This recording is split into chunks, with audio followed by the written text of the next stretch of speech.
John, can you tell Mum and Dad to keep... Good evening and welcome to Arsenal Fans TV Extra. This evening we're going to be going over the game that's just finished. Leicester City 0, Arsenal 0. And reviewing the game with me is my wonderful panel. I'm very proud to present to you two very knowledgeable gooners. Mr. FK. How you doing, FK? I'm good. How are you? Yeah, not too bad, mate. I would have preferred 3 points, but I suppose it's better than not losing. And joining us from Dublin, Wayne, great gooner. How you doing, Wayne? Not bad. I would have liked the 3 points myself, but look, small mercies, little baby steps. We'll keep going. Yeah. All right, gents, what do you think of the game today? I mean, obviously 0-0, points dropped, points gained. I mean, that's, you know, Leicester are the champions at the end of the day. It's always going to be a tough place to go. FK, what's your take on today's game? How do you feel about it? I thought it was quite a scrappy game, actually, in terms of our performance. I don't think we got going at all. I was a bit worried about going into the game, actually, Memz. I was thinking that, you know, Leicester having got beat to Hull on the opening day, and obviously our embarrassment on the opening day, it could have gone, you know, it could have turned into a horror show for us, and we could have got beaten today. And to be honest, we've had some decisions go for us, a couple of penalties they could have had, but we never got going. I don't think they got going either. I think both teams were quite happy with the draw. And I think it just clearly shows that so many of our players are still kind of lacking that sharpness, lacking that fitness. We've obviously got a couple of gaps still in the team, which he's got to plug. So overall, scrappy game, draw probably the deserved result, and I think secretly some of the players will be thinking we got away with getting the draw today. Yeah, it was good to see Koscielny back, wasn't it, FK? I thought he was pretty solid out there today. I thought he was probably our best player, man of the match for me. Yeah, I mean, with Koscielny, you know what you're going to get. He's a top draw centre-back. You know, he brilliant to have him back. He looked a little rusty, made some really good decisions. Played really well, but it's just a shame that he's obviously not had a full pre-season and he's kind of been rushed into it. But great to see him back in the team, as it is to see the likes of Jack and Memz as well. Yeah, brilliant. Wayne, come to you. What do you think of the game, mate? What do you think? It's a point gain or a couple of points loss? I suppose in the end, you could say that it's a point gain, but I would definitely see that as points lost again this week. Jesus, a decent striker there, a half-decent striker out on that pitch today, and we could have had the 3 points. We created enough, dominated the first half completely. It went a bit stale until Jack and Memz came on, and Ozil's he's just a Rolls Royce. Like, he just changed the game, up the tempo. He's able to switch it from defence to attack so quickly, and lovely movement with the ball. Everything is just lovely to watch with him, and create some lovely chances. And if we had somebody there, Theo had countless chances, and he just couldn't. He just hasn't got it in him at the moment. Like, his confidence is down, his form is down, everything is down about him. And unfortunately, we're as a club, we're not in the at the peak of our own confidence at the moment. So we need somebody who's going to just kind of drag us out. And Theo just kind of isn't that player at the moment. And as FK said, we need to plug a couple of gaps. So if we plug those gaps, we might be in much better shape, much better performance today. A lot more to take out of it than compared to last week. But yeah, I suppose 2 points dropped. I suppose it is 2 points dropped for me. Well, for me it's 2 points dropped. But look, we'll take the point and move on. We just, as I say, baby steps. This stage of the season now. Wayne, you mentioned that if we had had a striker, I mean, what's going on with Alexis at the moment? He was pretty poor again today, wasn't he? Playing from. To me, he's not. I know he has played at Barcelona and Chile through the centre sometimes, but we don't play that type of system to suit him. He's the Premier League is a little bit tougher than you know, international and La Liga for when your back is to goal, and I just think he struggles with that. And the advantage he has and what he likes to do, and he said it himself, is take the ball in space, turn and drive at defenders. You can't turn from centrally and drive at centre halves. I mean, if he did that, he'd be scoring any amount of goals a season. He just out wide is his thing, and that's what he's more suited to. And it's not working. It's not working with him through the centre, and I think it's just we're making do at the moment because he obviously is in the market for a striker, and until he gets one, we just have to just take it on the chin and play whoever we have available. Giroud's just coming back from injury, so I imagine if we don't have a striker by next week, he'll play centrally. Alexis will play left. probably Theo on the right again because Ramsey's going to be injured. So we're shifting around players to suit our own, to accommodate injuries rather than rather than actually trying things as a tactical way forward. We're not. I don't see us using Alexis as a striker at all going forward. We're just making do because we're struggling for numbers. Thanks, Wayne. Gents, for everyone that's watching live, if you want to get in contact with the panel tonight, or if you're using Twitter, if you use the hashtag AFTVextra, and Wayne and FK will be going through the tweets and picking out the best tweets and replying back to you. We also got a number of people called in, and the first caller on Arsenal Fans TV Extra is a gentleman called Chris Hudson, and Chris is very famous for his epic rant on Arsenal Fans TV a couple of years ago when he looked straight down the camera and he said, "And you, Gazidis, can resign also." Chris, how you doing, mate? I'm a bit better than last week, mate. I'm about 60% better, but I'm not 100%, obviously. All right, Chris, how do you think the game went today? I thought they showed a lot of discipline. I thought they kept the straight. I thought the two centre-backs done well. I thought the midfield sort of protected the defence. I was happy about that, but up front, men, were a disaster. Yeah, I was saying to Wayne, Chris, I looked at Aguero before the game on the early kick-off, and he scored 2 goals, and I thought if only we had that sort of Aguero's type striker. Wenger, I know you've let me well in there, man. How dare Wenger compare him to Sanchez? Watching Sanchez is like watching Arsene up front. Yeah. You can't do it. It's so unfair. It was unfair to Arsene, and you ruined him. And it's unfair to Sanchez. And I'm not having any criticism for Sanchez. If you're asking him to play a role he can't play. Yeah. He desperately needs to play on the wing, but hopefully, we've got a couple of weeks to go until the transfer window. Do you think he'll bring anyone in, Chris, or do you think you'll sign anyone? Please, mate.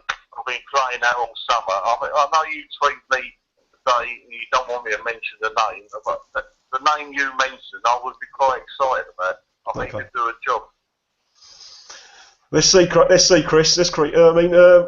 else, Chris? What else do you think? I've had enough, mate. There was a couple of occasions when you wanted him to show a bit of quality, especially that bit at the end where he chipped Schmeichel. Yeah. But he ain't got the quality, he ain't got the brain. As Ian Wright said before the game, I don't know if you heard that, there's a few players we need to move on, and he's one of them. Yeah, I'm a big fan of Theo, Chris, to be honest with you, but I know you are, mate. Yeah. I can't take you anymore. Sorry. No, that's fair enough, Chris. Chris, what do you think of Koscielny today? It was good to have him back, wasn't he? He looked pretty. Sorry, mate. The geezer, he sweats blood for the Arsenal. He was struggling in the last 10 or 15 minutes. I thought he looked after the back four. He looked after the young boy from Bolton. I thought he was outstanding. No, I agree. Lads, do you want to come in on Chris's comments? Anything you want to say to Chris? Yeah. FK, Wayne? On the political side, means before we go, I've had a phone call from 3 people at the away end. Mm-hmm. And at the end, 90% of them were singing "Spend some fucking money." Nice. Rightly so as well. So let's hope the message. Let's hope he gets the message. FK, do you want to come in on Chris's his calls and the chance of spend some effing money from our away fans? Yeah, look, everybody knows he's got to spend himself. That Chris has said about the performance, Theo Walcott is forever disappointed. In recent seasons, sorry. Defensively, yeah, we looked okay. I think the penalty decisions could have gone completely against us, and that would have completely ruined it for us today. But nothing really to be singing from the hills about. It was just a very scrappy performance, and I don't think we had no trust up top. From our away fans today, do you think Arsene will? I think he will. I think the chants are absolutely, justified. I think all fans, including myself, yourself, we all want him to spend. But thanks, mate. But I think he will spend, and I think he knows he's got to spend. So there's no getting away from it. So if the fans are singing about it, fair play to them. Problem is, FK, that the chance won't stop until he actually does spend, and it's just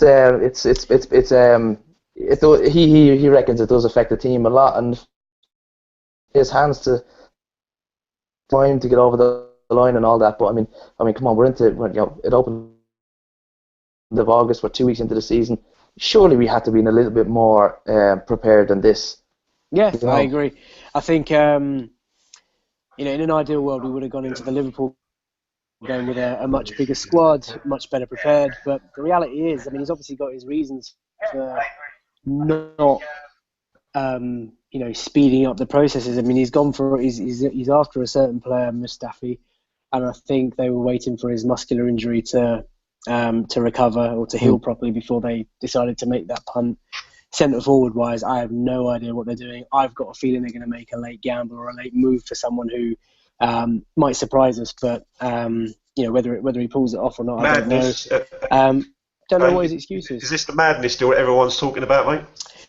It's madness. I don't want to put a dampener on it and say that I've never heard of anything like this, but people are whispering names. I don't know if I'm allowed to whisper some of these names that are out, but if you're dreaming about Lewandowski and Griezmann, I mean, these are top players that will take a lot of effort and money, and it would take a lot of magic maybe to get them away from their clubs. I personally can't see moves for them happening.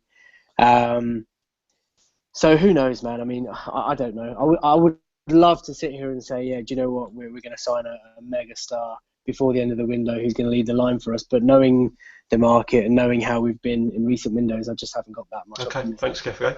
I want to bring in another caller. He's a sports journalist that writes for sports.co.uk. He's a very passionate gooner. His name's Fevzi. How you doing, Fevzi? Hi, Memz. Hi, guys. How are you doing? Hey, Fevz. Fevzi, what do you think of the game, mate? Did you watch the game? Yeah, I did. It was a bit tough to watch, to be honest, because I don't know, Arsenal obviously brought in Koscielny. I thought the back four looked a lot better. I don't think the Leicester front two caused us that much problems. Vardy and Mahrez, they caught us on a break a few times. Obviously, we were lucky with the penalty decisions. But it was a bit painful watching Memz, because there's the spark isn't there, and we've got gifted players. I mean, I hear the discussions going on social media, and I get the frustration that a lot of Arsenal fans are expressing. But it's 2 games in. I know people are saying we've had all the pre-season for Wenger to go out and strengthen the team. We have been unlucky with injuries. I think we've had some real shit luck on the injury front. I think we've got a really good squad, but we need a bit of luck when it comes up, to the injuries. The amount of injuries we're picking up, I think any team is going to struggle on that front. Do you know what, Fevzi? I mean, I've heard it so many times that people say injuries, and it seems to be going on every year with the amount of injuries. It can't be luck, with the amount of injuries we've got. I mean, I looked at the first game of the season with Aaron Ramsey coming in. He should never have been playing, really, when you think about it. We looked at the end of last season when Alexis Sanchez went down injury, and Wenger even said that he was playing in the red zone. I think sometimes we're capable of breaking players as well. I think Arsenal's got a big squad. He should be rotating a bit more. Well, you've made the point, Memz, about the muscular injuries that Arsenal players tend to pick up, and I think both of the injuries that we sustained in the first game against Liverpool were both muscular injuries, and you do kind of worry. You do worry about that because when Jack's back in the team now, but when he gets injured, initially he's only out for a few weeks, and then he ends up being out for about 6-7 months. Yeah, it's typical Arsenal. So you wonder if there is something going on at the club in terms of training techniques, or but I mean that's all speculative. I hear the frustration that Arsenal fans are saying, but I think at the end of the day, Leicester won the league last year, and they won it with a squad that was pretty average. Yes, they had a few really good players who did really well. Kante, Vardy, Mahrez, and Drinkwater, and a few others. But I think against Liverpool, we looked really good in the first half. I thought, and you know, and then they caught us with a brilliant free kick at the end of the first half, and then they had a mad spell in the second half, and we collapsed. You know, I don't think people should be reading too much into that. Today was frustrating because we didn't spark. We didn't really create too much today, Fenzi, did we? Yeah, offensively we were pretty shit. I know Sanchez isn't, you know, striker isn't his out and out position, but he had a particularly poor game today. Yeah. You know, Theo had a couple of sniffs. Should have probably done better, but I don't think we had a really good chance. I mean, I thought the Ox looked good. Yeah, he did. But he got into some really good positions, and it was like, fucking get the ball in or shoot or fucking do something. And you know, it's just frustrating being an Arsenal fan. But I think we'll come good. And you know, I know that there's a lot of frustration, but you know, we've got to hang in there as fans and come together, because you know, I really don't like the toxic shit that's going on, you know, between Arsenal fans. And you know, it's so sad to see, man. You know, I've gone to so many matches. I've been following the club for over 30 years, and I've never seen this. I've never seen this kind of poison. The divide between the fans, it's quite. I mean, it happens a lot on Twitter. And Wayne, you know, FK, we see a lot of that as well on Twitter, don't we? The divide between the fans. And Febji makes some good points. Febji, thank you for your call. I'm going to move on to the next one. Yeah, good luck with the show, guys. Cheers, mate. Febzi makes some good points, FK. I mean, there's this divide between the fans. He's a great caller, Febzi, and he's very knowledgeable. But what he says as well, this divide between the fans, I mean, it's something that we've been speaking about on social media for a long, long time.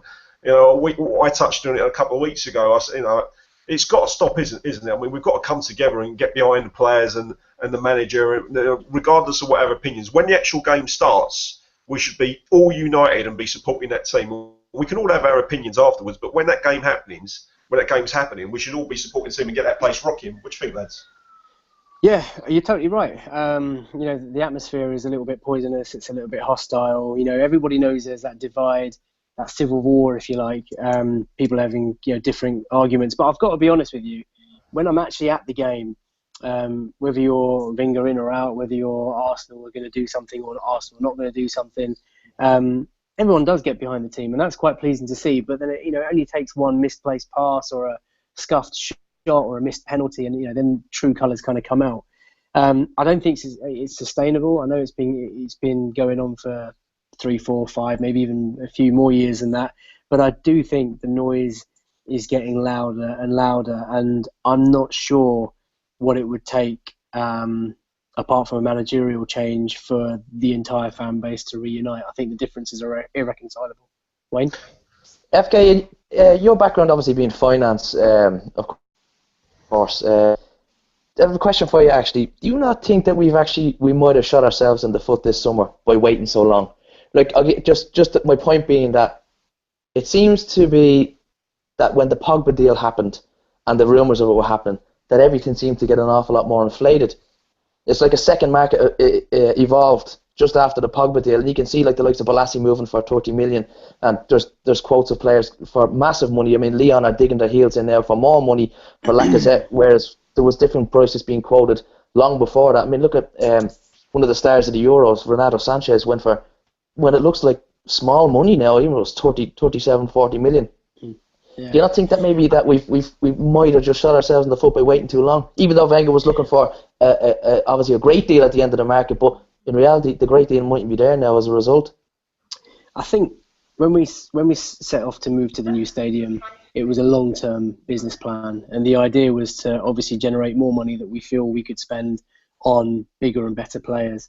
I don't think the club could have anticipated just by how much football money would have increased. I don't think we could have exactly anticipated that transfer fees would be going through the roof at this rate. You know, I think the overnight rich clubs have certainly got their parts to play in that. I think the TV money has obviously come in as well, and that's kind of skewed transfer prices.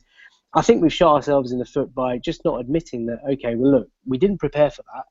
We are rich. We've got lots of money in the bank account. But what we need to be prepared to do is just accept that that is the market.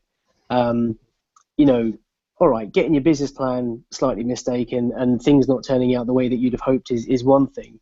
But actually not then being able to react with all the money that you've got in the bank account, knowing that clubs are spending willy-nilly. I mean, there's value to be had out there. Look, Bolassi's just gone for 30 million, and we've just got Xhaka for 30 odd million, whatever it was. Lukaku might go for 70 million, and like you've just said, Renato Sanchez goes for half that. So there is value to be had out there, but ultimately, with 10 days to go now to the end of the window, I think we're in a position where we just have to bite the bullet, and we've got plenty of money. I think one of the things that you say when you mentioned the word market, like, I put a tweet out the other day that kind of seemed to get a lot of traction, is that when Arsenal mentioned the word market, like when the fans ask about the season ticket prices and stuff like that, and they say, well, look, it's just inflation, it's just market inflation, we have to charge these prices, etc., etc. But then when it comes to paying prices for players, the board are the first ones to complain about the market prices. This is just a crazy market. The market's gone up. This has gone bananas. And it's like, which one is it? Is the shoe on both feet, or is it picking and choosing time? It's strange, but it's strange. Like what Lee Judge says, the fans pay the most inflated prices, and that's it. Guys, I'm going to take another call because it's early hours in the morning in New Delhi. And I'm very pleased to have Feisal, who's joining us from New Delhi. Feisal, I believe it's about 1 o'clock in the morning in New Delhi. How are you? Faisal? It's midnight here, so yeah, this is for the game, so yeah. Half past midnight. Well, welcome to ArsenalFanTV Faisal. What's your view on the game, mate?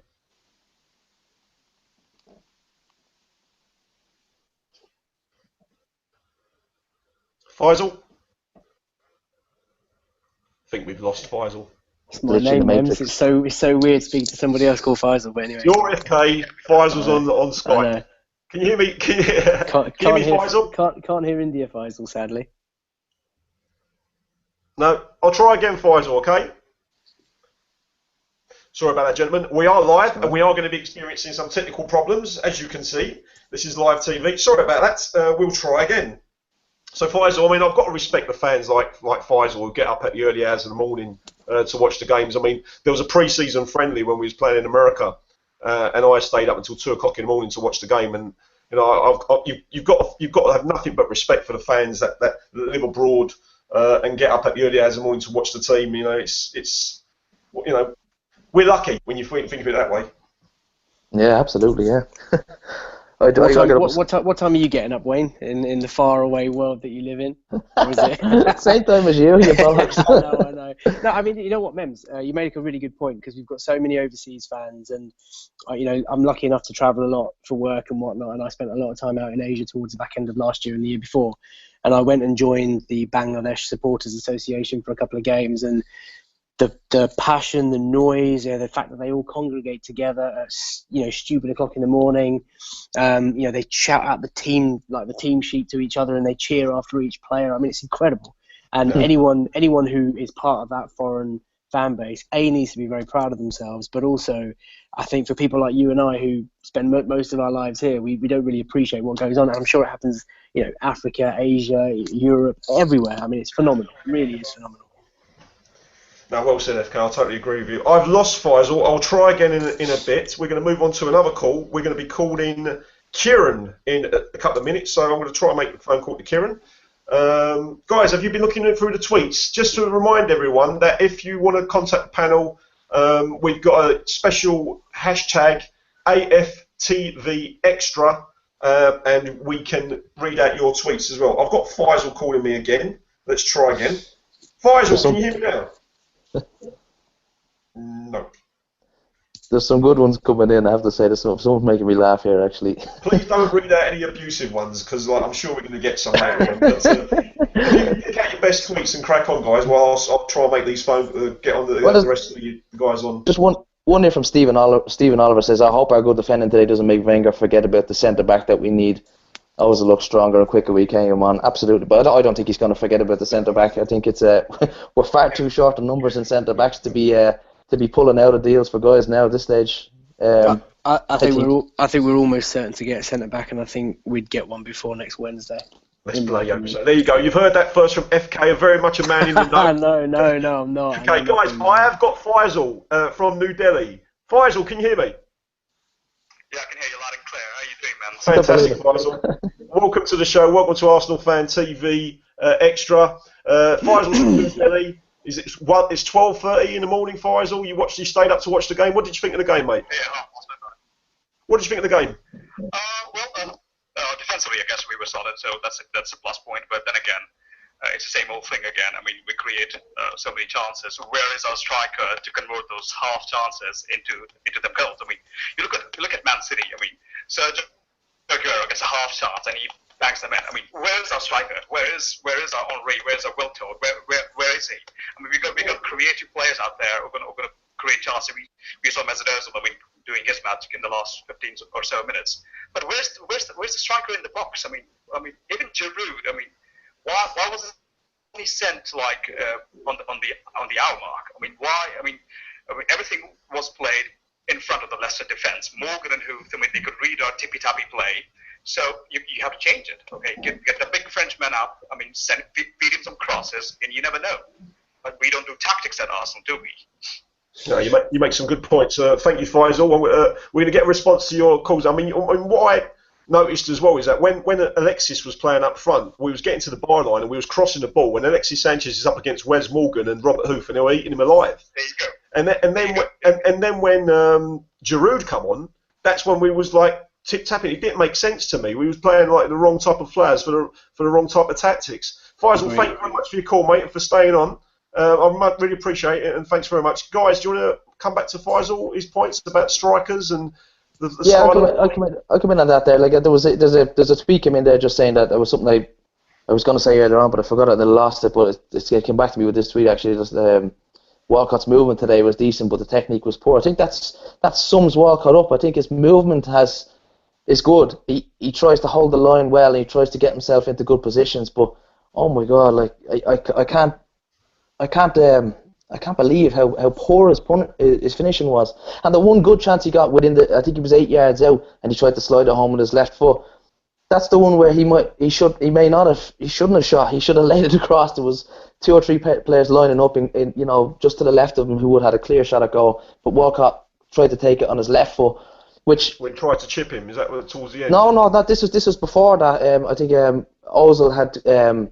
He done a pirouette at the halfway line and got a move going out of nowhere, and then the move ended up with Walcott being just on his left foot. Mm-hmm. But I mean, little games like that where the nil-all are decided by the odd chance here or there, and those little things were the odd chance, and it just kept falling to the wrong guy. I mean, Feisal makes a great point. I mean, where is our Henry? Where is our deadly striker, FK? You know, I mean, we desperately need that. We've been linked with Lacazette all summer. Now Lacazette's played 2 games in the French league and banged in 5 goals. You know, why didn't we sign Lacazette when we had the opportunity? You know. Well, first and foremost, to find that talisman is not that easy. I mean, you've seen big clubs move for players and fail in recent years, and of course, you've seen big clubs take punts on the likes of Anthony Martial, who could turn out to be a really good player. But we just haven't found ours. It takes time. I think the good thing, or the only comforting thing, is knowing that the club aren't secretive about it. You know, we went for Suarez. We had interest in Higuain, which we royally messed up because we focused on Suarez. I think clearly that the ambition is there to get an elite centre forward. Mm. I think in terms of getting one, though, that's going to be difficult. With regards to Lacazette, I don't see Arsene Wenger going for him because he's been available for a while, and if we were going to get him, we would have got him by now. That's my opinion. I agree with you. We've got another caller. We've got Sam. You was at the game, Sam? Yes, mate. How are you, Memz? Okay? Yeah, I'm very well, Sam. Thanks for joining us. What was the atmosphere like in the stadium, Sam? Yeah, it was really good, mate. It was a really good atmosphere. I really felt the fans were really together today, especially towards the end when obviously you've been told what everyone was singing. I mean, from my point of view, very, very, very lacking up front and wide. In particular, on the right-hand side, I thought Theo, I mean, I do like him. He's got very good attributes, but I really feel he's lacking in serious confidence at the moment.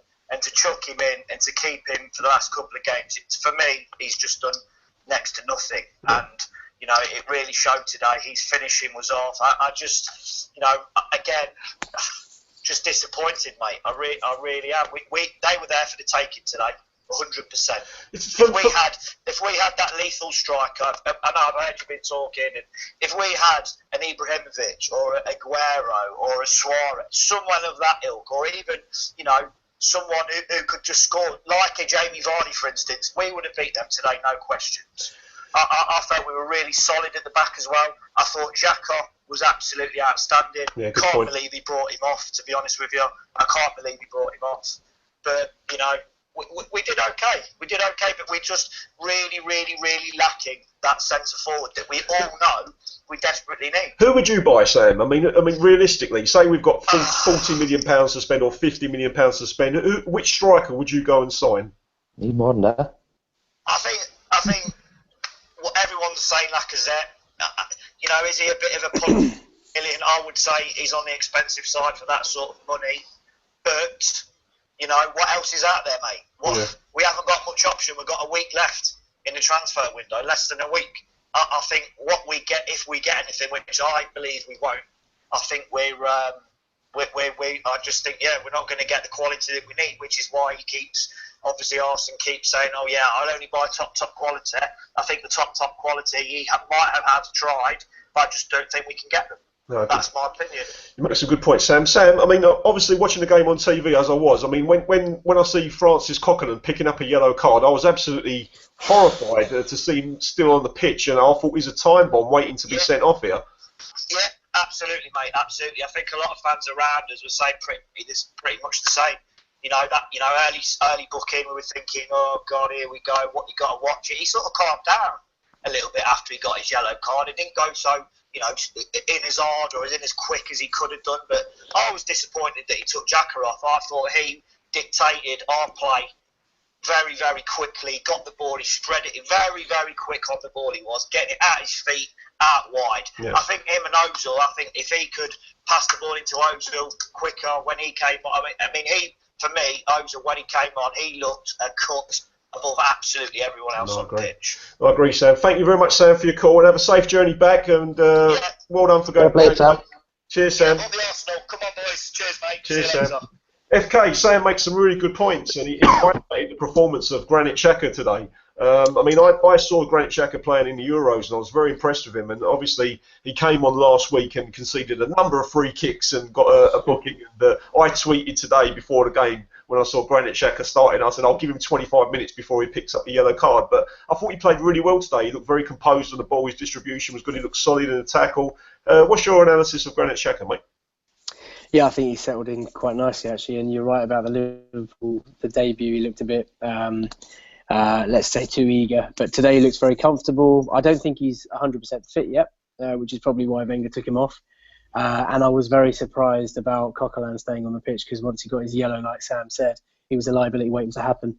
But I think we can expect great things. And I think from Xhaka, what I like about him is that he's quite disciplined positionally.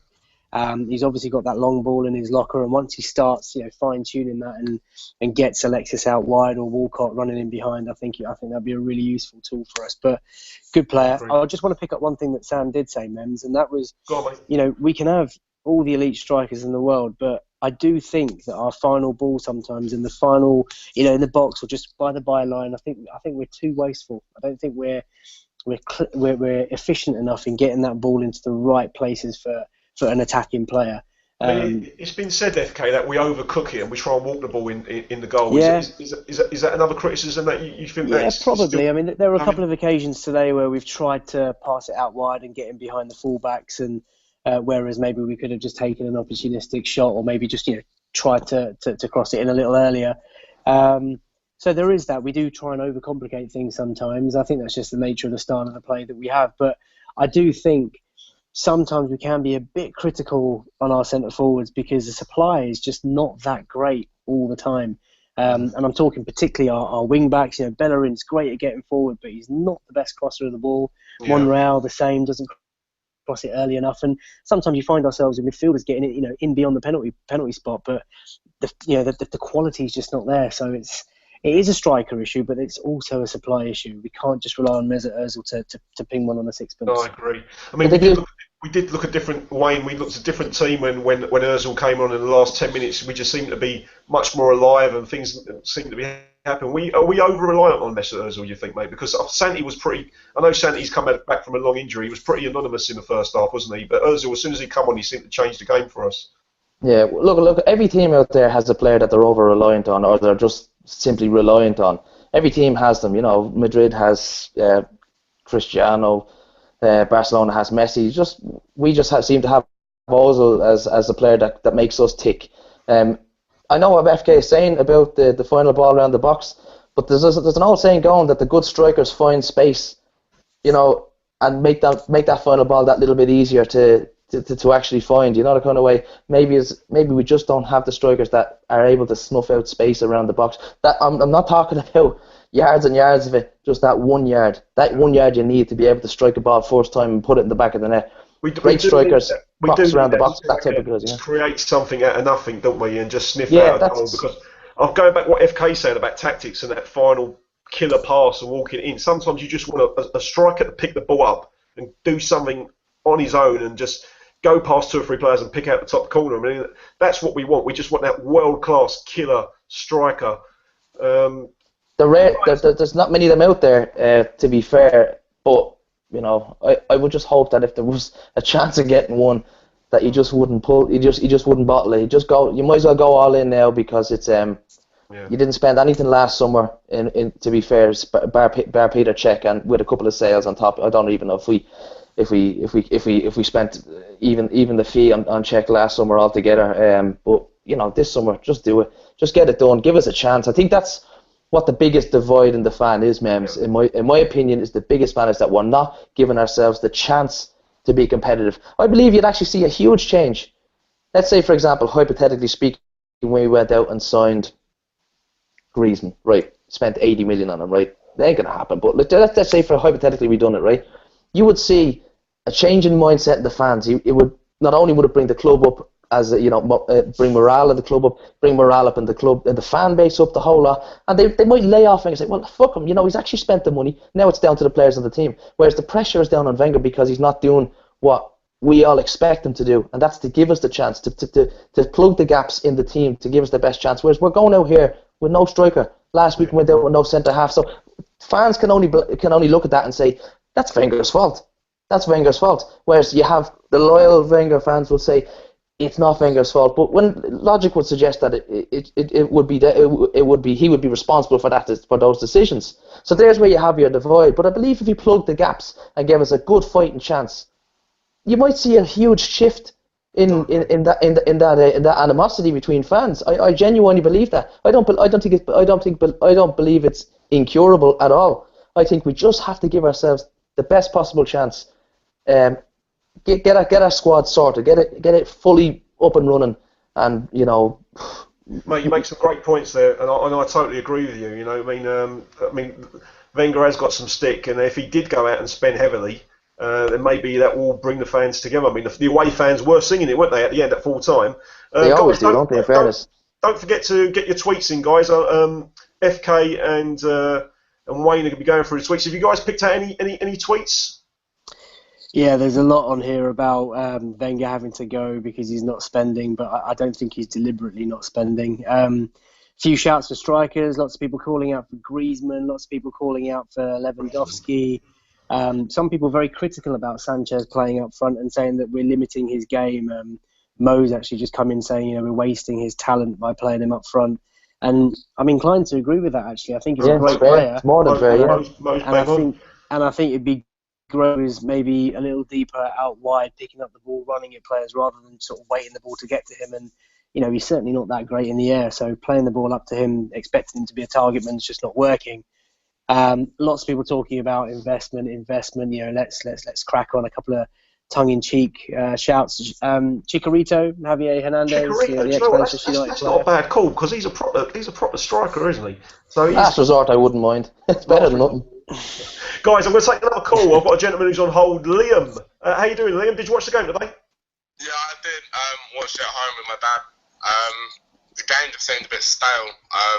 Players didn't really know there weren't no cutting edge to the game.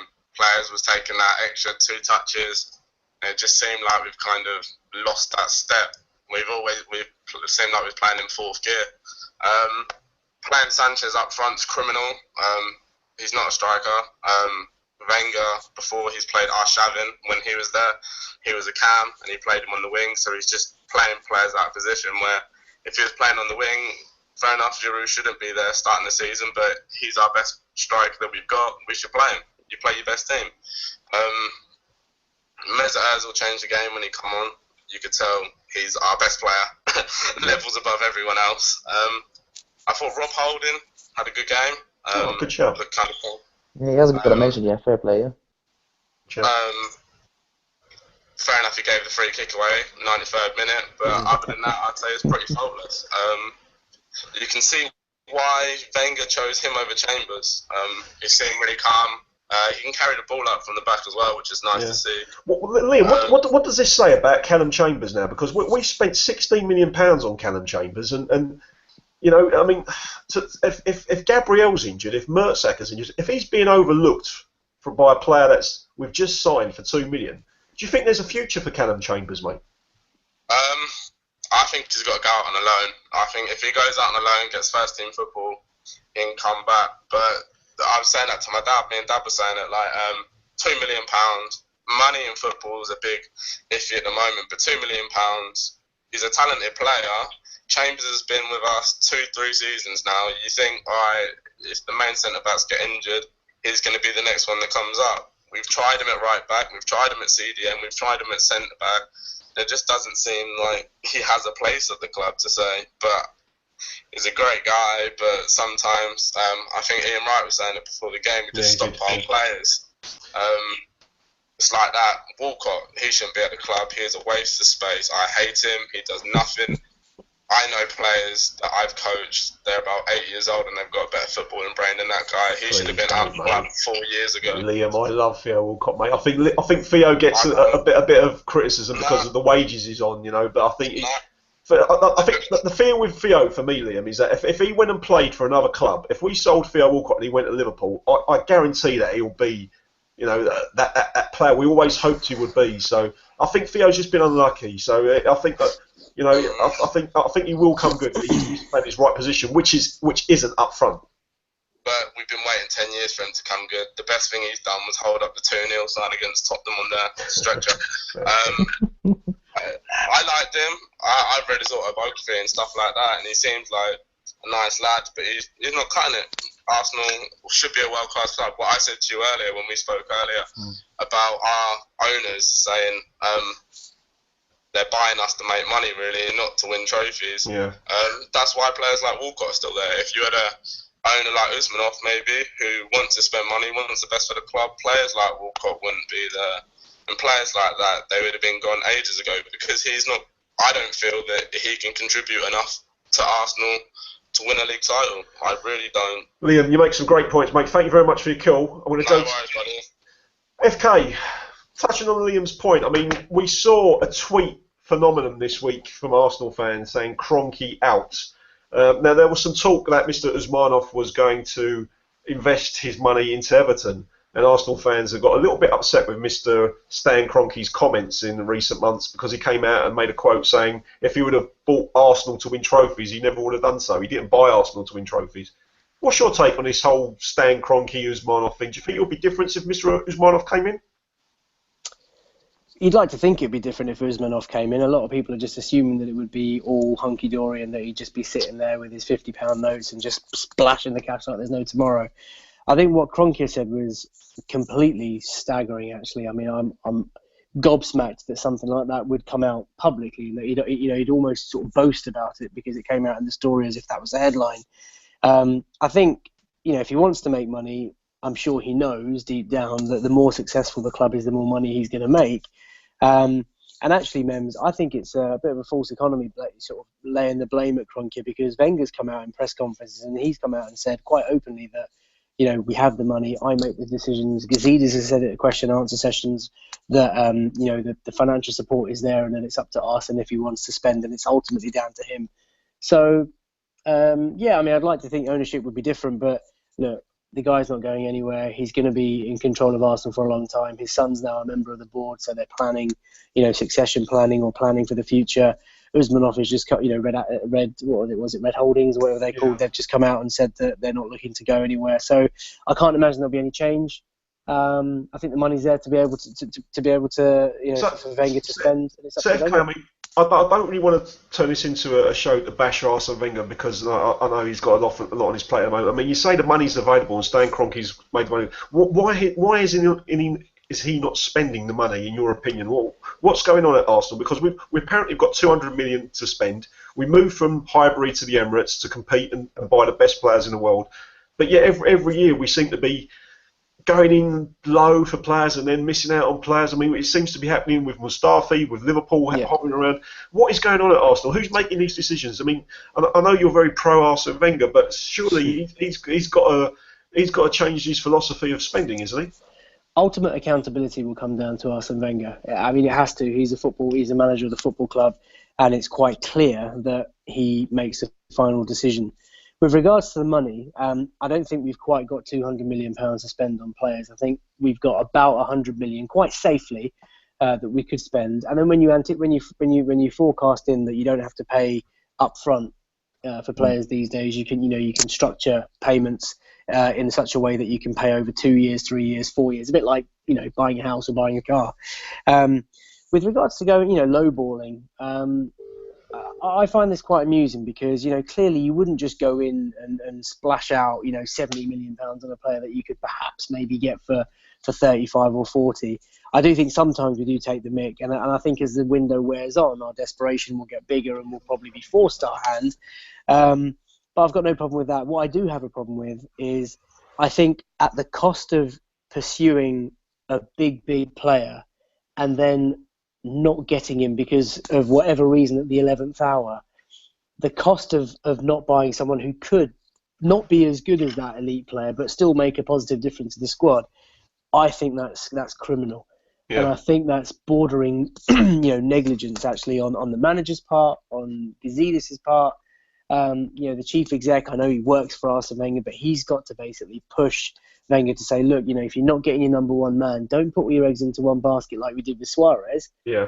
Because by pursuing Suarez, we had Higuain on the table, on a plate, and we basically said to the guy, look, we're pursuing somebody else, don't worry about it. And rightly so that he's decided to go elsewhere. So that looks like such a missed opportunity now, doesn't it, that Higuain? If only we would have bought him when we had the opportunity, It does. 3 years ago, he would have been a great signing for us. But the reality is, Memz, we've got a lot of money to spend. He can go out, and I think he will go out and get definitely one, possibly two next week. And the reason why he's so cautious is because, in Arsene's head, he's got this whole thing about harmonisation, about continuity, about the players knowing each other. And, when he says things like, I want to add quality to the squad, it's not just about bringing someone in to make up the numbers up front to add to Giroud. It's about bringing someone in who's going to replace Giroud.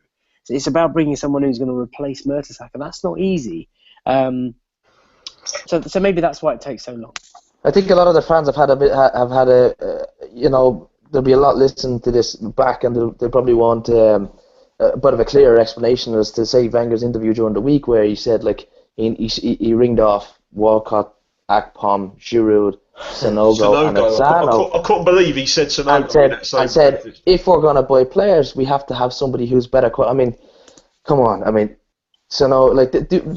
he's not. He couldn't possibly mean he's going to keep this guy in the squad. You couldn't. You're absolutely right. I mean, he's obviously saying that because they are in his squad, and he's just trying to show them. Yeah, you have to look. Yeah, you have to look. Yeah. Absolutely. I think. I think he knows deep down that Sanogo's probably not going to make it, and neither will Akpom, as sad as that is. And I think he's obviously going out to try and get the centre forward that he needs. But we shouldn't look into these kind of comments too much. I mean, and they're always twisted as well in the media. So just accept it as a bit of a fact. A bit of banter from us and trolling us. He's trying to appease all sides, I suppose, and that was saying something like that, I guess. But Jesus, it went out of control, really, didn't it? Guys, I'm going to take another call. I've got Lee Gunner on the line. How you doing, Lee? Yeah, I'm good, Memz. Can you hear me, mate? Yeah, I can hear you loud and clear, mate. What do you think of the game, Lee? Well, I'll start with the positives if I can. Yeah, please. There was some positives, believe it or not. I thought Koscielny was brilliant. Absolutely brilliant. Bossed everything, first to everything, last ditch tackle on Mario, slid in on Maris to put him on that shot, brilliant.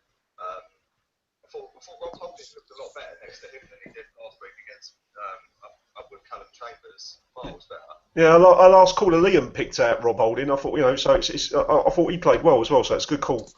I mean, when we signed Holding, I was straight on Twitter, as you know, and I was slagging everything off, and what sort of a signing is this and that. But no, I'll give him another chance. Last week, I thought he was pretty decent first half. This week, I thought he was brilliant the whole game, really. Another positive from the game, I thought Oxlade Chamberlain did it right. No, great. Got the ball down, very positive, running at people. Just the problem with that's enough of the positives, by the way. Here it comes. The way I see it, I mean, especially today, did anyone really expect us to go up there and open Leicester up and carve them apart? Because I definitely didn't. Coming off the defeat last week, I expected what we watched today, just to see each other out. Both teams lost last week. Both teams didn't want to lose again this week. The game opened up with about 10, 11 minutes to go. Jack Wilshere done all right when he came on, by the way. He did. The problem is you've got a player in Theo Walcott. I mean, if anyone can explain to me what the guy does, then great, because I can't see it. We're playing with 10 men with him. Playing with 9 if you put Alexis Sanchez on, because that is just a complete waste of what that guy gives to the team when he plays on the wing. If it was me, I would have, Chuba Akpom. Why don't you play him? We have, don't want to play Giroud. Yeah, Akpom scored 4 in pre-season. He's a natural striker. Throw him in and give him a chance, either Six or Swift. He ain't going to be any worse than what we've got right now. It's a good shout, Lee. What do you reckon, Wayne? Do you reckon Chuba Akpom could be doing a job for Arsenal? Well, I thought that Giroud would have started today, but he was obviously he wasn't fit enough to start. But we had a talk about it during the week, Memz, and I reckon he might have been worth a shout, but is he quite at the level that Sanchez up front? Even though Sanchez isn't an out-and-out striker, but could Sanchez still do a better job than Akpom up front? I probably agree with FK that he probably just may not make it at the club. If he had been pulling up trees, he would have been pulling them up by now. He had his chance at Hull and loan. I just don't think he... We saw that with Francis Coquelin, didn't we? He went out on the loan a couple of times. He didn't really look that good. Also, he got his chance in the team, and he played really well. I think with Chuba Akpom, he's done well in pre-season. Like Lee said, thanks for the call anyway, Lee. But great, you spoke really well.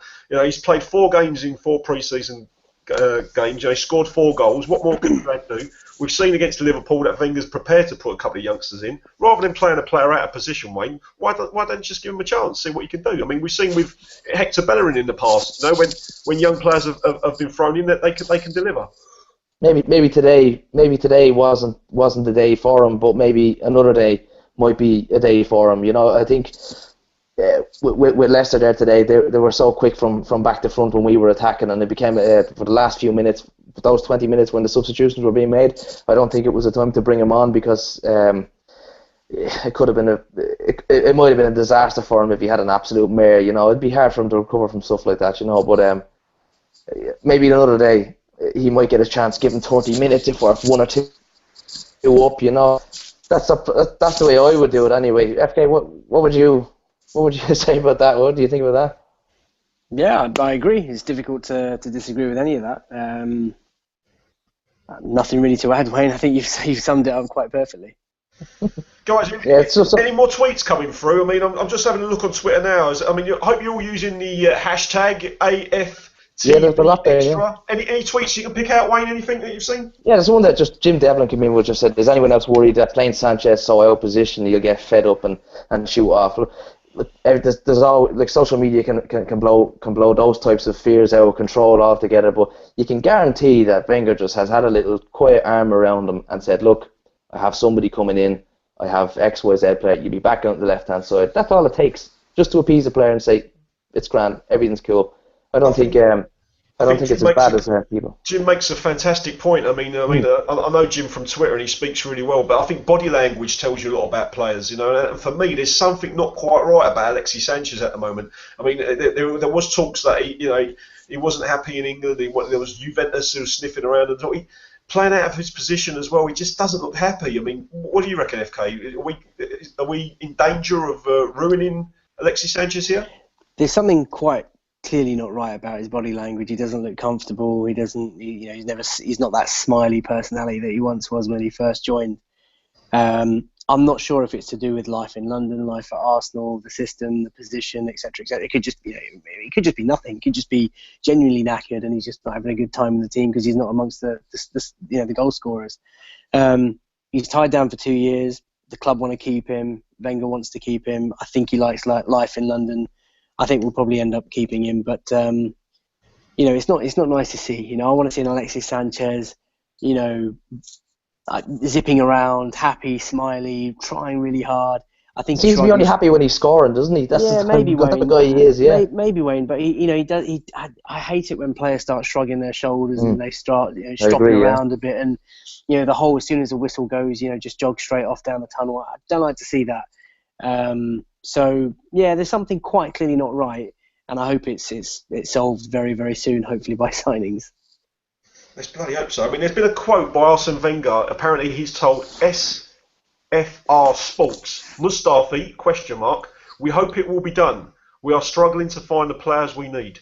So there's a bit on Arsene Wenger. He doesn't generally speak about transfers in the window and things like that, but it seems like he's hinting at Mustafi and that he hopes that it could be done. And as FK said already, our man in the know, he hopes something will be done this week. There you go, FK, I'm dropping you in, mate. Memz, honestly, okay, look, I mean, as the big man's come out with it, yeah, I think Mustafi's pretty much over the line. I think we'll get him for mid to late £20 million, and I think he'll join the squad next week. That's my hunch. Brilliant, mate. Guys, don't forget to keep on tweeting in. We're going to be calling out some of the tweets. Wayne's going to be picking some out, so is FK. And we'll be taking some more calls as we get through. Wayne, any more tweets that you've seen? You picked up a good one from Jim. FK, any tweets that you picked out? There's one day that I've actually had. I've mentioned this particular thing before. Is like Arsene Wenger's fate in certain players is hurting the club. Ironically, talks about not overspending on average talent when Theo's on 140k. Okay, Theo been on 140k. Right? We can't change that. That is what it is. We expected him when we signed him onto 140k. We expected him to kick on and go to another level. He hasn't done that, so unfortunately, he has his contract, and that's the way it is, and we have to accept it. But I do agree with the whole fate in certain players. He does have an awful lot of faith in players that just. They may not produce it, they're not producing it, and good managers come in and ship out the dead. You could call them deadwood, I suppose, but if they're not adding to the squad and they're not building, they're not effective on the pitch. Is there a real point in having them or persevering with them year after, not just one season at a time? You can persevere with a guy for a good season or two. But like Theo's case now, we're persevering with him for 10 years now, and I know he has his long contract that he almost tricked us into now at this stage of the game, it looks like. But Ox, he looks as if he's slowly but surely getting the hang of things when nobody would have batted an eyelid if Ox was sold in the summer, really, on the back of the couple of seasons that he's had, Mate, I love the Ox, and I think that this season the Ox is going to prove a lot of people wrong. I mean, we was linked I hope so. I do hope so. He started well, hasn't he? He had a great pre-season. I think with the Ox, like I said to Robbie during the week, he's always had good pre-seasons. Then he picks up an injury. I think he just needs a run of games, and he's a player that I think another one like Theo, that if he was sold and went to another club. There was talk about him going to Chelsea a couple of years ago, and I thought if we sold him, we're going to see a real player. Guys, I'm going to take another call. Kieran, how you doing, Kieran? How's it going, Memz? How you doing, mate? You alright? Yeah, not too bad, buddy. What do you think of the game today? Absolutely shambolic, mate, to be honest with you. Same old story. Been happening about 2 to 3 years now. We've been saying the same old bollocks. Not signing anybody. We've got Granit Xhaka in, fair enough, £35 million signing. Is he the player we needed? I don't think so. We're sat here, we're saying the same things year after year. Today, on the pitch, we lack creativity. Nothing. There was absolutely nothing there today. No ideas, nothing at all. And, it's just happening year after year, and I'm fed up and I'm sick and tired of it. And it's all coming from one source, Memz. It's all coming from the manager. Has to be. Has to be. Kieran, I know what you're saying, mate. And many people are very frustrated here, but you're right. We've put up with it for a long time, and it doesn't seem to be changing. But the way I see it, Kieran, is that Arsene Wenger's got one more season. This is going to be his final season, and I don't know if he's going to sign a new contract or not. But he's not going to change. The board are not going to sack him. So what realistically do we do as fans? I mean, the atmosphere at the Emirates sometimes is toxic. Do we get on his back? Do we get on his fans? What really as fans can we do? Thing is, at the Emirates, I'm there sort of every week. The atmosphere at the Emirates is shambolic as well. As fans, we can come together as long as we're on Kroenke, don't care. The problem lies at the top with Kroenke. He needs to be out first and foremost. If you're in a job as Wenger, he's only listening to orders from upstairs. True. He can't do it anymore. And the thing is, he says today he's coming out saying it's not my money to spend. He's like a puppet master for people upstairs. I quite feel sorry for the guy, but at the same time, he's tactically not there anymore. I mean, sending out Joe Campbell on loan, one of our biggest performers last year when he played. Today, Ozil on the bench. Why? When he came on, he looked very sharp. Last week, Koscielny not starting, Holding Chambers. Why? These are footballers. They're not. They can be ready for a game. It's shambolic. No, I appreciate your call. Thanks very much, Kieran. FK, do you want to come in on what Kieran's just had to say there? That's a really powerful call, Kieran. I mean, there's a lot of things that I agree with in your call. Clearly a very passionate fan, Memz. I think we all share the frustration, and I'm glad he mentioned about the creativity because, it's like I said once or twice, you can have a world-class striker up front, but if you just don't know what to do with it from deep midfield to the penalty area, then you're wasting your time. I mean, we just looked void of ideas, and I think it's a combination of not having the personnel back like your Ozils, your Giroud's. I think it's a combination of not being that match fitness yet. The movement's not quite there. Oxlade-Chamberlain looked better, looked stronger this year. Walcott kind of fitted in and out. Sanchez offered nothing. So yeah, he's absolutely spot on. It is just it's a very, very frustrating time to be supporting the club at the minute because we know that we're capable of so much better. Only time will tell now. See what happens. Thanks, FK. Appreciate that. Well, Wayne, I want to get back to really the game today. I mean, any other positives apart from, Koscielny was back, Xhaka looked quite well. Any other positives that you can think of from today? I mean, I know as fans we're very particular about certain players' performances, but is there anything positive that we can look forward to and think, you know what, that's a positive from today? Well, look, it's almost Mr. Consistent that left full was very good today. You're coming up against the PFA Player of the Year, Riyad Mahrez, who had his moments there today, but for the most part, Monreal kept him quiet, and the big plus for today is the clean sheet. I mean, that fills me with a little bit more confidence going forward because the goals will come as we get the players back, and hopefully we get somebody in before the end of the window that'll bring everybody on. If we got that big name in, it would do wonders for the morale of the players, not just the fans, but the players as well. The same effect that Ozil had on on players like Ramsey, who was more or less average up till then and not fulfilling too much. But better players around you sometimes bring out a better footballer in you as well. Ramsey, You make a great point there, Wayne, an absolutely amazing point. I mean, sometimes fans forget that we all want big names because we're all selfish, and we as fans we want to boast about the signings, but it's the effect that it actually has on other players as well. The boost it gives to the changing room as well. I remember when we signed a couple of years ago when we signed Andre Arshavin, the impact that he had within the first couple of games, I thought it was outstanding. And fair enough, he didn't develop into the player we hoped he was, but it just shows that how a signing can lift the morale of everyone at the club. There's an old saying, I suppose, in life: if you walk with wise men, you will become wise. So, the better the standard player you bring in, the more the better the players around them will rise up to it. You could see if you brought in a big player like a Lewandowski or the likes of the young lads there, the Oxlade-Chamberlains, the Holdens, and even Wilshere. These guys they take it, their jaws would drop, and they'd want to bring their level up around them and want to perform, and all of a sudden they should be doing it week in, week out anyway.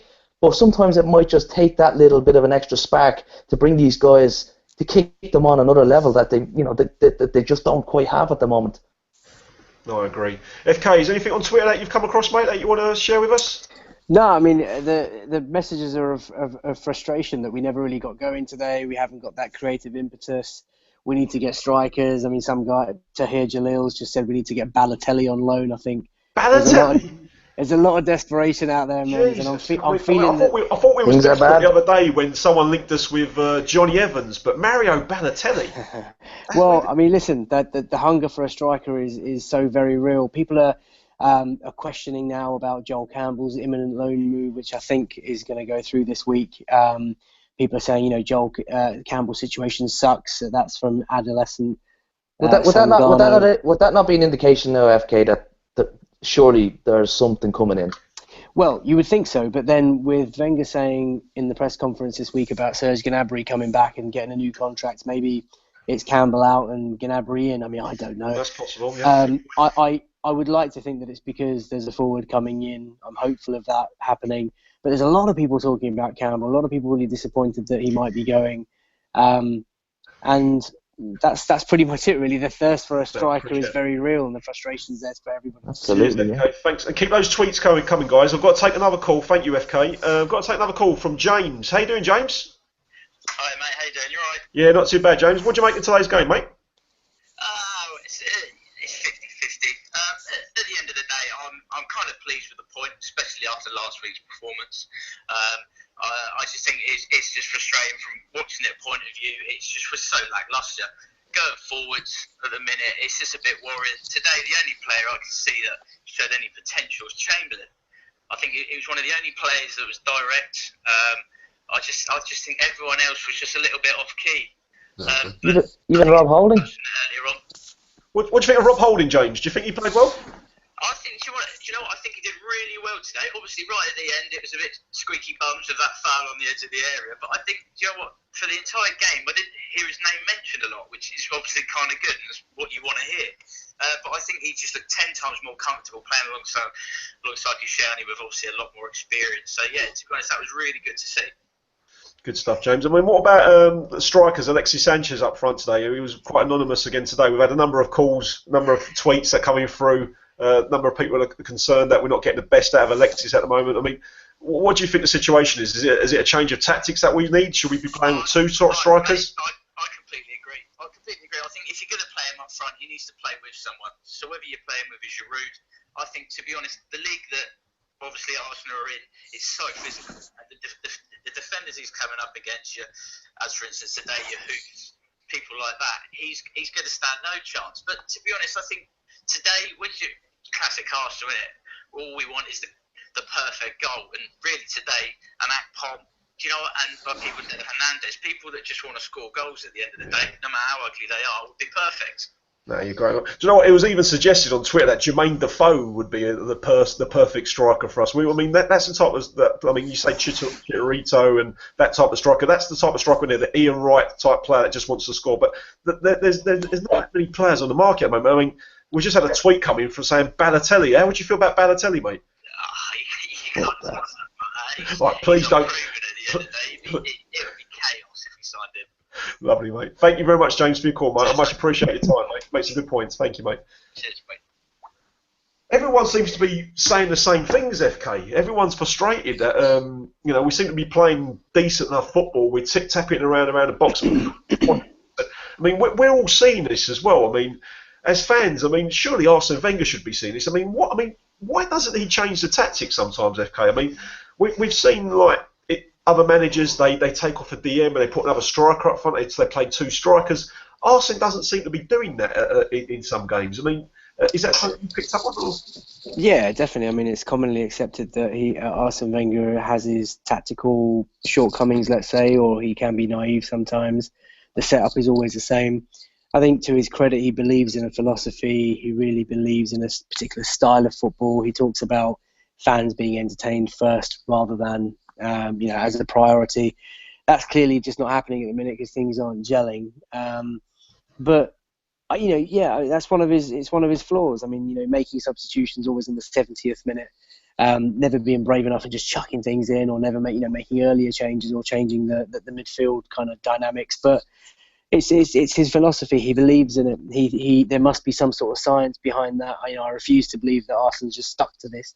He must have data or stats or some sort of belief in a system that he thinks will genuinely work. And while he's in charge, that's just the way it's going to be. So yeah, it's frustrating. I wish he was a bit more flexible. I wish he could adapt more to different in-game scenarios. But this is his philosophy, and he kind of believes in that fluid football. No, I agree.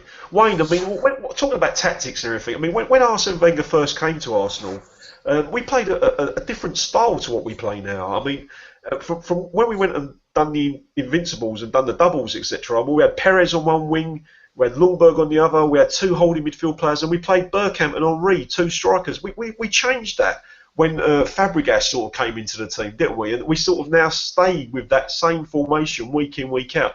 And I know some of the people on Twitter, like myself, are quite frustrated with Arsene that it doesn't matter who we play, who the opposition is, he still plays the same tactics week in, week out. I mean, do you think that's something that maybe Memz? Arsene, that like what FK says, he's got his philosophies, beliefs, and he sticks to them?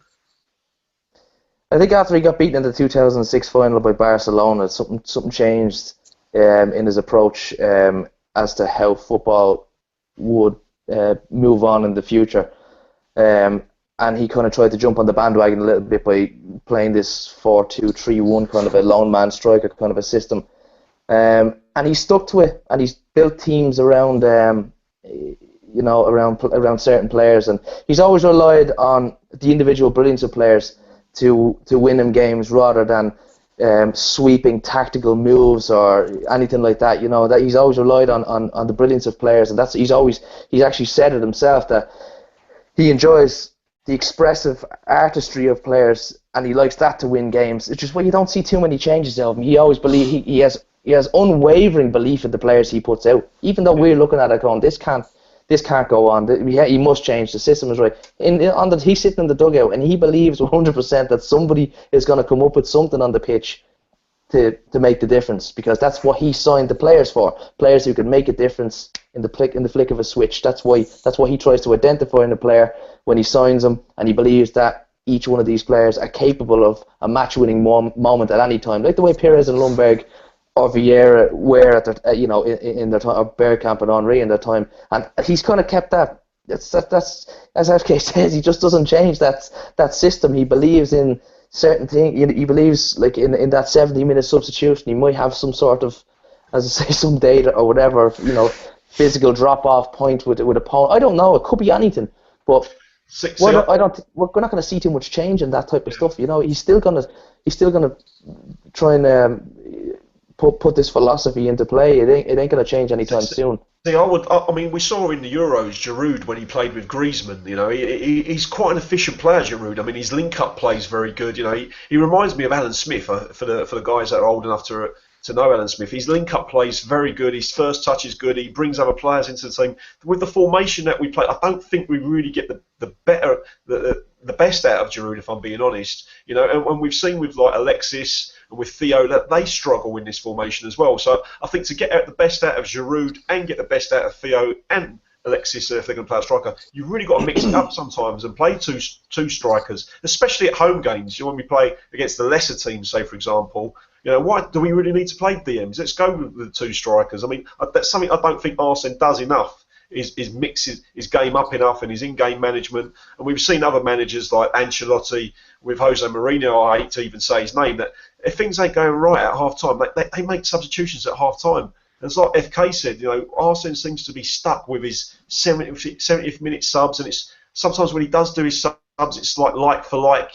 So it's frustrating for Arsene. But I mean, I want to get back to today's game. I mean, FK, any more tweets coming through while I get the next caller on?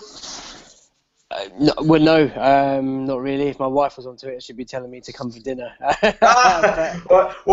Mrs. FK, we're going to take another 5-10 minutes of your time. Fine, Robbie's at the stadium at the moment doing his interviews, uploading the videos. So as soon as we finish, the videos from today's It's like non-stop Arsenal. It's great. Yeah, it's going to be keep on coming. So keep on tuning to Arsenal Fan TV for the updates and the videos. I've got another call coming in. I've got Lee Judge. How you doing, Lee? Lee. Yeah, not too bad, Lee. Was you at the game today, mate? Yes, on my way home now, on the M1 now, coming home. For the people that don't know Lee, he had that epic rant at the end of last season. Yeah, he's a good man. He's a great guy. He's one of my favourite guys on Arsenal Fan TV. Lee, what did you make of today's game, mate? Yeah, well, to be honest, I haven't been listening so much to the show, but I thought we played quite well today. You know, I think that one thing that it showed was crying out for a forward. I felt that Sanchez today was wasted. You know, Arsenal thing had come out, I think, a couple of days ago, saying that Sanchez is going to be a Suarez and that. So I'd just like to ask that question: why has he been playing there for the last 2 seasons? Why has he been playing out on the wing? You know, I thought up until the final third we played really well today, and the balls were coming in. You know, he wasn't on the end of things, and basically, you know, Sanchez is our best player, but he's being wasted there. And you know, you could see that was. I think it's frustration from the fans in the stands today. Is that we know that we're not that far off being a really good team, and that's the frustration. You make some good points. I mean, you talk about the fans. And what was the atmosphere like in the away end today? I mean, from what I saw on TV, the away fans, as they always do, put up a great atmosphere. But what was the feeling with the away fans? I thought the away fans today, the atmosphere was probably the best it's been for a while. It was really vocal, really, really good. And you know, it's just frustration, man. You know, the frustration at the end of the game is when I'm going to be honest. All the times I've been going, I've never ever heard that much ferocity for Wenger out singing. And, was there Wenger out singing today, Lee? Yeah, loads of it. Like, you know, right at the end there, right just before Leicester had that chance. If you go back on the TV, they was all saying we spend some money, yeah. Quite vocal. Wow. And I've never witnessed that before. And I don't think it's really that they're wanting Wenger out or whatever. It's just frustration of what they're seeing. You know, we are close. What annoys me, Memz, is you know, we spent £30 million on a midfield player. Do we really need that midfield player? You know, what we are desperate for is a forward. Yeah. And we spent £30 million on a forward when we're stacked with midfield players. What we need is a forward that's going to score the goals. You know, even the central defence. I thought today, Koscielny and Holding played really, really well. Yep, so the desperation for a centre half is not there so much now. It is the forward. That's the thing we've got to do. If we get a forward today, then you know, you've watched the game today. You know, obviously see it didn't make on TV, but I thought we totally dominated the game. I don't think Leicester, who are champions of the league, by the way, didn't really have a shot on target until right at the end. They never looked like scoring. I thought they did really well. I thought Coquelin was outstanding in midfield. It's just a frustration of when we got into the final third, everything just breaks down. And then when you look at the substitutions today, I thought, you know, when Wilshere, Ozil and then Giroud came on, we had a bit of a focal point. When Giroud came on, we looked a lot better. But, you know, Walcott today, I don't really like the slag on players, as you know, but he never took on the full-back once today. Chamberlain done it on more than one occasion. So why take Chamberlain up and not Walcott? I don't know if it was an injury or something like that. I don't know. You probably know more than me. No, I couldn't figure that out either. Mate, Lee, we're all feeling frustrated, and you make some good points. And I mean, we're looking at the transfer market now. We're seeing Crystal Palace potentially going to be signing Christian Benteke for £32 million. And the record signing for a striker at Arsenal, I believe, FK, is Danny Welbeck, isn't he, mate, with £16 million? Are we being left behind here? Like, I mean, Lee, thank you very much for your call, mate. Get a safe journey back home to London. I appreciate your time. See you, Lee. No worries. See you soon. Cheers, mate. FK, I mean, Lee makes some great points. I mean, are Arsenal in danger of being left behind here? Because, I mean, we've seen other clubs going out and spending big money. We've seen Everton going out and spending big. We've seen Liverpool spending big money on Mane. We've seen Crystal Palace spending big. Arsenal have only the record signing for Arsenal Football Club. The record signing for a striker is £16 million. What's your take on this, FK, mate? And my take is, I don't think that there's been more than one or two clubs that have bought outstandingly well that we'd be worried about our position in the league. I mean, I personally think we'll be fine for top four, but not that that's an achievement before everybody starts jumping on my back. Not that I'd be happy. No, mate. Not that I'd be happy with that. And you get all the jokes about thinking that it's a trophy because clearly it isn't. But I think Manchester United have had an amazing window. I think City have got a great squad, and now they've got an awesome manager. And Chelsea, bearing in mind their complete wreck-up last season, they were champions the year before, and Conte clearly knows what he's doing. So it's going to be fiercely competitive. I don't think we're being left behind because I don't think any of those clubs, barring Man U, I don't think Liverpool done anything special. I don't think Tottenham have done anything special. Your West Hams, your Crystal Palaces. I mean, come on, let's get real. Well, they're not. It's just frustrating, FK. When yeah, of course it is. It's frustrating. Of course it is. But Memz, let's get one thing clear. Going into the summer, before the Euros, the priority was to get a holding midfielder and a centre forward. We saw Xhaka. We've gone in. We've got him. Unfortunately, now two shocking, devastating injuries to Mertesacker and to Gabriel. Have basically forced our hand to go out and get this centre back. And I appreciate what Lee says about Holding. Personally, great to see us buy young English talent. Great to see him, blooded into games like this and happy with the clean sheet. But, Mustafi as an international German defender is going to be that step up. And for me, it's a no-brainer. We bring him in. But yeah, for Champions League nights and all, it'd make a big difference. Yeah, totally. And it's funny because, again, it's that harmonisation, coming from the German squad. He's close friends with Ozil. There's a lot of things there that's very Wengery about that move. And now it's just the elusive centre forward. We sound like Wenger now. We work hard. We try and get who we want. But, the reality is that I think there's going to be hopefully a bit of movement this week. I'm not so fussed about transfer fees. The fact that Welbeck's our most expensive striker at 16 million, and the fact that, someone's willing to pay 30 million for, or 60 million for somebody else, does it really matter? It's just having the personnel. It's not the money you spend. I agree. I mean, we saw that. You make a great point, FK. We saw that with Mohamed El Neni. We spent only £5 million for him, and he looks a snip at the price. I mean, 5 million for El Neni, 2 million for Holding. These players could turn out to have some real value. I hear that Asano hasn't got his work permit, so he won't be part of the squad. Yeah, I've seen it on Twitter. I don't know if it's official, but lots of people mentioning it on the tag that he hasn't been awarded a work permit this evening or today, so he won't be part of the squad this year. So that means now it's literally just the four that Wenger mentioned, and we need to act fast. Wayne, do you want to come in there, mate? No, as I say, we're probably just the one away now at this stage of the game. 2 weeks left, or just about 2 weeks left. I still think that Granit Xhaka was probably needed. To be fair, I think he gave Coquelin the opportunity to be a kind of a destroyer and a dictator in one position, but he just hasn't quite got the dictating ability, whereas Xhaka does. He was lovely there to watch this evening. He was just, nice and calm with the ball. He's 23 years old. I mean, this guy's got a huge future ahead of him as a young guy.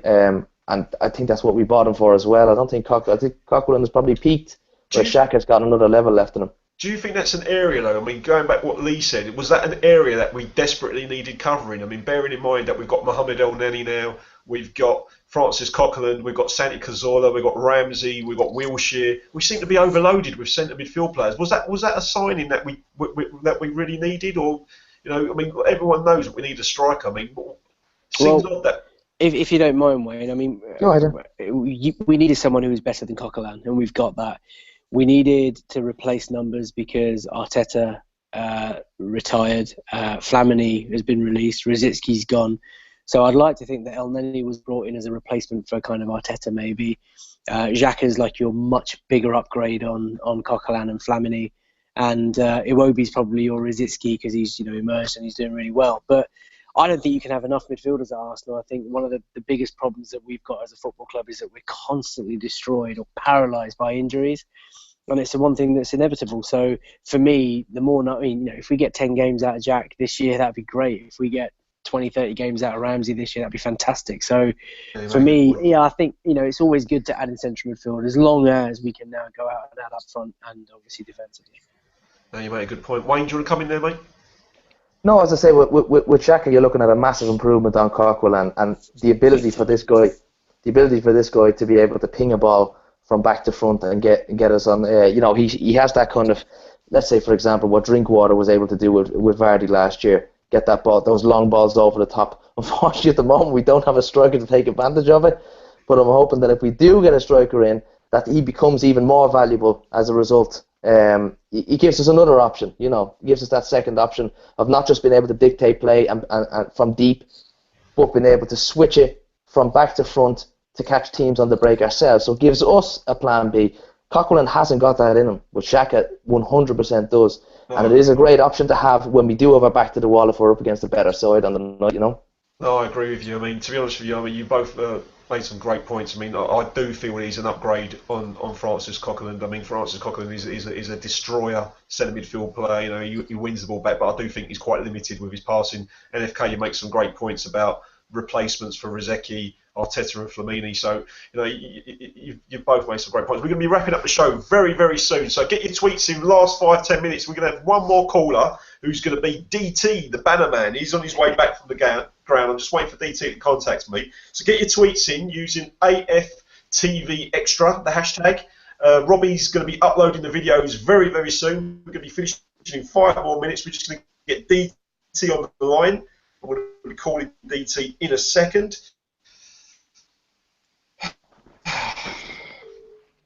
Where do you think Arsenal will end up this year, Memz, while you get DT on the phone? I know you asked this for Memz, but in my opinion, it just depends on what happens in the last 2 weeks of the window. Mm-hmm. That's my honest opinion. I think if we FK that we will. Don't tell me he's gone. I can't hear him anymore. No.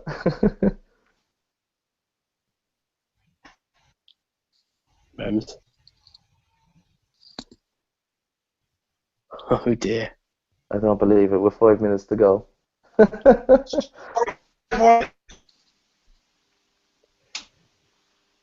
My internet's playing me up, gentlemen.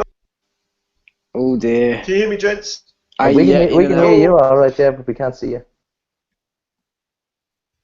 Oh no. Oh Can dear. you hear me, guys? We can just about hear you in and out. And now it's out. Can you hear me? Now it's back in. We can always hear you saying, "Can you hear me?" But nothing. Oh, that's anyway. I'm an ugly beast. You know what I mean? So don't worry. One thing I want to say about today, the players looked absolutely. I mean, all the players looked. Can't hear you, Memz. Sorry, mate. Guys, we're gonna wrap up the show, then, guys. It's my wife playing games on the internet. We're gonna wrap up the show. Can't hear me. No. We had a good FK, one. can you hear me now? I can hear you. I think you're just about wrapping up and just saying thanks to everybody who's tweeted in. So all right, hashtag guys. AFTVextra. I'm going to say thank you. No, you're not. We'll say thank you. We'll say thank you for everybody who's taken part, everybody who sent in their tweets, everybody's interacted. I think it's a fantastic idea. Well done, Memz, as well, for hosting such a brilliant new initiative by ArsenalFanTV. It's been a great pleasure to be part of it. I'm sure, Wayne, you agree? Absolutely, yeah. Thanks for the company tonight, FK. Thanks for having us, guys. So we really appreciate it. And he looks confused in his little head picture there. So over and out from me. Thanks for having me, guys. Yeah, I'm bald. Yes, I'm on video, so it's all good. And I'll speak to you guys soon. So Wayne, nice to chat to you as well, mate. See you later, guys. I think you're awesome, man. Just keep doing what you're doing. He's obviously not having much luck. The ship has sailed. Ship has sailed. Take it easy, guys. Bye. Bye.